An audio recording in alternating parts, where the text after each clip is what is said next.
Die leier van die Suid-Afrikaanse Polisie Dansorkes is Willie Botha. Willie, ons sê ook vir julle baie welkom hier. Vandat ek jou die eerste keer voor die kameras gesien het, het jy nou vir my groter, ouer, dalk wyser geword, maar jou gesig is ook nie meer so skoon nie. Baie dankie, oom Ollie.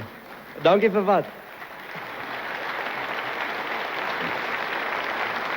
Willie, voor ons verder gesels, stel gou jou orkeslede aan ons voor asseblief.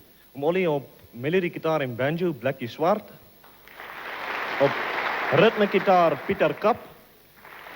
Basgitaar, Bobby Botes.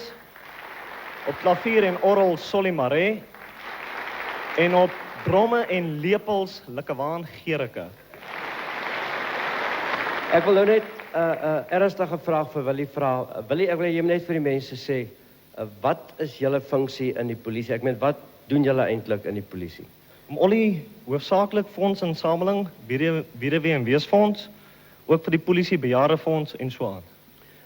Julle vang glad nie skelms nie.